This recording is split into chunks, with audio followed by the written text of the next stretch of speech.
प्यारे दोस्तों नमस्कार, मैं आशीष पटेल अपने YouTube चैनल शिक्षाविद आशीष पटेल पर प्यारे दोस्तों आप लोग का बहुत बहुत स्वागत करता हूं। प्यारे दोस्तों हमारे YouTube चैनल शिक्षाविद आशीष पटेल को आपको जो है जीएस से संबंधित हर सब्जेक्ट के हर चैप्टर के वीडियोज उपलब्ध हैं दोस्तों। चाहे वो आप फिजिक्स के हों, केमिस्ट्री के हों, बायो के हों, हिस्ट्री के हों, पॉलिटिक्स के हों, ज्योग्राफी के हों या दोस्तों इकोनॉमिक्स के हों। आपको दोस्तों जिस भी वीडियो की ज़रूरत है हमारे प्लेलिस्ट में जाइए, वहाँ जो है सर्च करिए और उसका लाभ उठाइए दोस्तों। इसके साथ साथ हमारे यूट्यूब चैनल शिक्षाविद आशीष पटेल पर आपको जो दोस्तों मैथ से संबंधित भी वीडियो मिलेंगे दोस्तों। चाहे 9 के हों, 10 के हों, 11 के हों, 12 के हों या कॉम्पिटिटिव एग्जाम जैसे एसएससी, बैंक, रेलवे, पुलिस इत्यादि के हों, इसके वीडियोज भी उपलब्ध हैं दोस्तों। इसके साथ ही इंग्लिश ग्रामर के वीडियोज उपलब्ध हैं दोस्तों। इसके साथ ही जो है रीजनिंग के वीडियोज भी उपलब्ध हैं। तो दोस्तों इस वीडियो के अंतर्गत हम जो है साइंस के फिजिक्स का अध्ययन करेंगे दोस्तों। यह हमारा पार्ट नंबर 4 है। फिजिक्स को हमने कंटिन्यू किया है और तीन पार्ट को दोस्तों अच्छी तरह से समझाया गया है। अगर आप नए हो तो पहली बात तो चैनल को सब्सक्राइब करें, बेल आइकन को दबाएं ताकि जितने वीडियो डाले जाएं दोस्तों उसका लेटेस्ट नोटिफिकेशन आपको मिल सके। तो दोस्तों यहाँ देखेंगे पार्ट 1 में हमने जो है साइंस के बेसिक को समझाया है। पार्ट 2 में हमने मूल राशियां, मूल मात्रकों को समझाया है दोस्तों। पार्ट 3 में हमने जो है क्या कहते हैं मूल मात्रकों को परिभाषित किया है। तो दोस्तों पार्ट 4 में हम क्या करेंगे, जो हमारे मूल मात्रक थे 7 मूल मात्रक हैं, 7 मूल राशि हैं, 7 मूल मात्रक हैं, जिसमें से हमने पार्ट 3 में मानक मीटर को परिभाषित किया है, मानक सेकंड को परिभाषित किया है और दोस्तों मानक किलोग्राम को परिभाषित किया है। तो उम्मीद है कि आप पीछे के पार्ट को देखे होंगे। अगर नहीं देखे हैं इसको बंद करिए, पहले आप पार्ट 3 देखिए, तब आपको पार्ट 4 अच्छी तरह से समझ में आएगा। और दोस्तों एक नोट्स तैयार करते चलिए दोस्तों। देरी न करते हुए इस वीडियो में हम जो है मानक मीटर अर्थात तो मानक एम्पियर, स्टैंडर्ड एम्पियर यानी कि मानक एम्पियर किसे कहा गया है, किसे 1 एम्पियर माना जाता है, आपको एम्पियर की परिभाषा लिखना है। तो दोस्तों ध्यान देना, एम्पियर किसका मात्रक है बताइए, एम्पियर वैद्युत धारा का मात्रक है, वैद्युत धारा का मात्रक है, ठीक है ना दोस्तों। एम्पियर किसका मात्रक है दोस्तों, वैद्युत धारा का एसआई मात्रक है। वैद्युत धारा का कौन सा मात्रक है, एसआई मात्रक है, ठीक है ना दोस्तों। अब आप देखेंगे, जैसे आप देखे थे दोस्तों मीटर लंबाई का मात्रक था, समय सेकंड समय का मात्रक था और किलोग्राम द्रव्यमान का मात्रक था। वैसे दोस्तों जो एम्पियर है ये वैद्युत धारा का मात्रक है दोस्तों। यहाँ देखेंगे एम्पियर की परिभाषा क्या है, ध्यान देना दोस्तों। निर्वात में रखे, निर्वात मतलब दोस्तों जहाँ वायु ना हो, निर्वात में रखे, निर्वात में 1 मीटर की दूरी पर, निर्वात में 1 मीटर की दूरी पर समांतर अनंत लंबाई के, समांतर अनंत लंबाई के, निर्वात में 1 मीटर की दूरी पर समांतर अनंत लंबाई के 2 तारों में वैद्युत धारा प्रवाहित करने पर यदि उनके बीच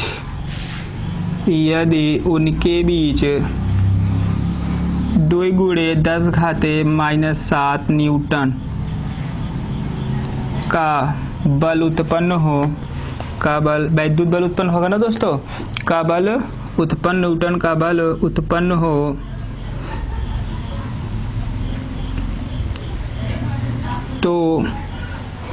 तो तारों में प्रवाहित धारा 1 एम्पियर होती है। तारों में प्रवाहित धारा 1 एम्पियर होती है। समझ में आया दोस्तों? ध्यान देना दोस्तों, यही परिभाषा है कि जो है निर्वात में 1 मीटर की दूरी पर स्थित समांतर व सीधे, ये भी आप लिख सकते हो समांतर व सीधे, यानी कि तार क्या हो, बिल्कुल समांतर हो, सीधे समांतर है तो सीधे रहेंगे ही ना, समांतर व सीधे अनंत लंबाई के, यानी इनकी लंबाई निश्चित नहीं है। जैसे दोस्तों मान लेते हैं, देखिए एक तार ये हो गया, एक तार ये हो गया, इसके बीच की दूरी कितनी होनी चाहिए दोस्तों? 1 मीटर होनी चाहिए। ये दूरी कितनी होनी चाहिए? यहाँ से यहाँ तक पूरी, बोलिए दोस्तों, ये लंबाई कितनी होनी चाहिए? 1 मीटर होनी चाहिए। ठीक है, तो इस तरह से तारों की लंबाई कितनी होनी चाहिए? अनंत, कुछ अनंत होना चाहिए। और साथ ही साथ दोस्तों इसमें आप जोड़ना चाहो जबकि उनका क्षेत्रफल नगण्य हो। देखिए यहाँ पर मैं सेट करता हूँ, अनंत लंबाई के 2 तारों में वैद्युत, चलिए ठीक है, आप ये भी जाने तार जो होता है तार की मोटाई नगण्य होनी चाहिए। क्या होनी चाहिए? यानी कि तार बहुत मोटा नहीं होना चाहिए। ठीक है ना दोस्तों? तो दोस्तों ध्यान देना, एक तार ये हो गया, एक तार ये हो गया, अगर इसमें विद्युत, इसमें भी वैद्युत धारा प्रवाहित करें, इसमें भी धारा प्रवाहित करें दोस्तों, ध्यान देना, धारा प्रवाहित करने पर इनके बीच अगर 2 × 10⁻⁷ न्यूटन का बल उत्पन्न होता है दोस्तों, तो तारों में जो धारा प्रवाहित हो रही है वो कितनी है? 1 एम्पियर है। परिभाषा बहुत मोस्ट एग्जाम में अक्सर पूछा जाता है कि 1 एम्पियर धारा होती है, फिर विकल्प भी दे दिया जाता है कि दोनों तारों के बीच कितनी न्यूटन का बल लगे। दोस्तों दूसरी तरफ से क्वेश्चन क्या बनाया जा सकता है कि तारों की बीच की दूरी कितनी होती है। ठीक है ना दोस्तों? फिर दोस्तों अगला क्वेश्चन लगाया जा सकता है कि तारों की लंबाई निश्चित होती है कि अनिश्चित होती है, तो तारों की लंबाई अनिश्चित होती है। दोस्तों अगला क्वेश्चन क्या बन सकता है कि तार कैसे होने चाहिए? समांतर होने चाहिए। जी हाँ, समांतर होने चाहिए। तार की मोटाई नगण्य होनी चाहिए, कुछ मोटाई होनी चाहिए। तार की मोटाई क्या हो? नगण्य है। उनका क्षेत्रफल, उनका जो वृत्तीय क्षेत्रफल है तार का, वो नगण्य हो। समझ में आया दोस्तों? आइए चलते हैं। अब दोस्तों अब हम जो है एक क्वेश्चन और पूछ सकता है कि तार कहाँ रखे हों? तार निर्वात में रखे हों। जितने मैंने क्वेश्चन बनाए हैं अपने नोट्स में सारे क्वेश्चन आप लिख लीजिएगा ताकि ये सारे क्वेश्चन आपके हल हो जाए। चले अब दोस्तों हम बात करेंगे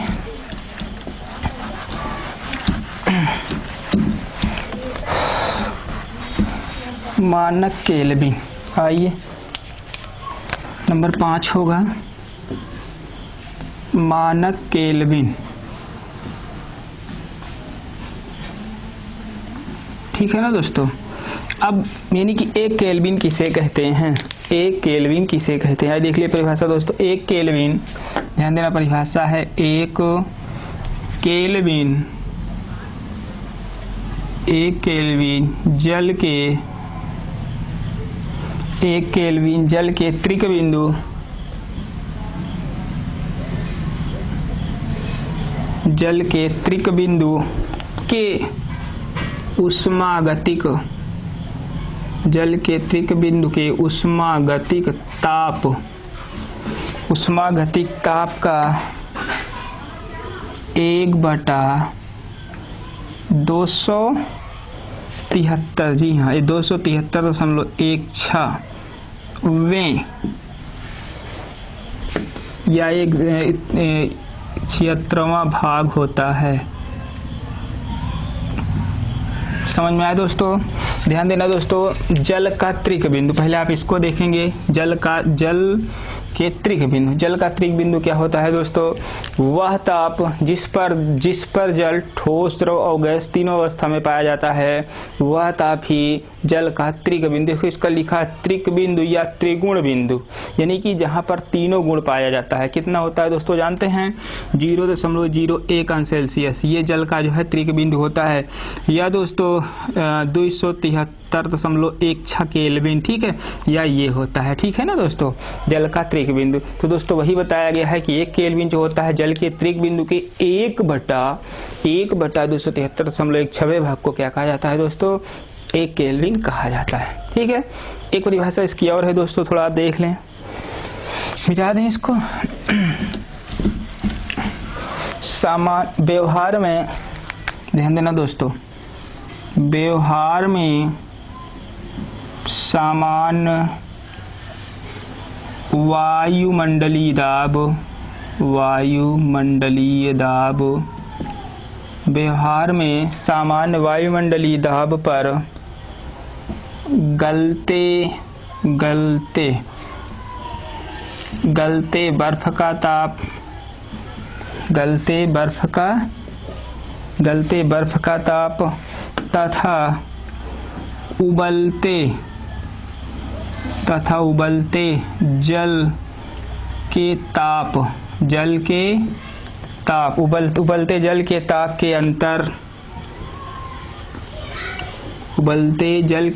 के अंतर के 100वें भाग मतलब दोस्तों 1/100वां भाग, ठीक है, को 1 केल्विन कहते हैं। 1 केल्विन कहते हैं, ठीक है ना दोस्तों। यह ताप का SI मात्रक है दोस्तों। इसे K से प्रदर्शित करते हैं,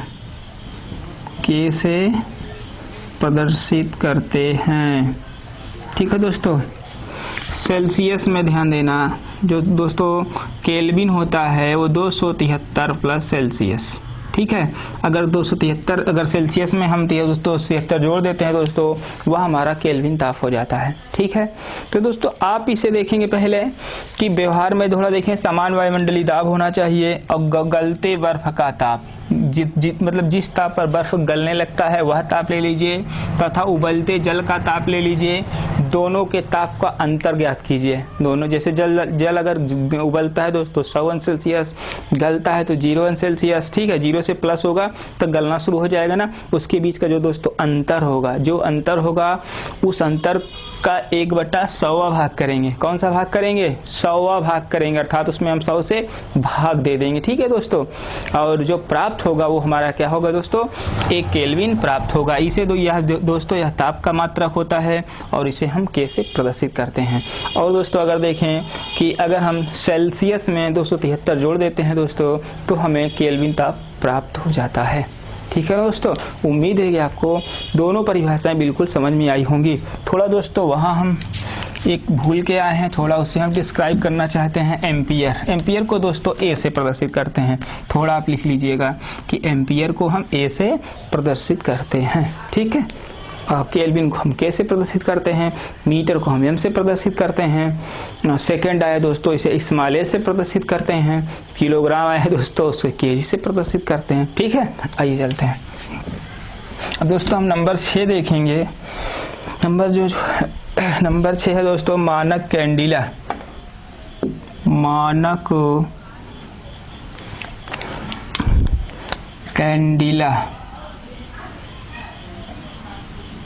ठीक है ना दोस्तों। ये मानक कैंडिला है। अब दोस्तों मानक कैंडिला देखें तो दोस्तों यह ज्योति तीव्रता का SI मात्रक है, ठीक है ना दोस्तों। अगर आपसे पूछा जाए कि ज्योति तीव्रता किस मूल राशि का मात्रक है तो आप क्या बताएंगे? मानक कैंडिला दोस्तों ज्योति तीव्रता का SI मात्रक है। अब रही दोस्तों इसकी परिभाषा इसका देखें दोस्तों, प्लेटिनम के हिमांक दोस्तों, प्लेटिनम के हिमांक बिंदु पर 10-13-25 न्यूटन प्रति वर्ग मीटर स्क्वायर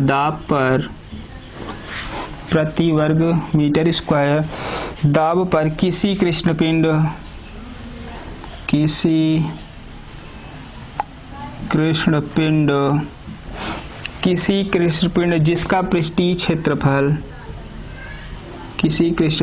जिसका पृष्ठीय क्षेत्रफल 1/60,000वां वर्ग मीटर हो द्वारा पृष्ठ के अभिलंबवत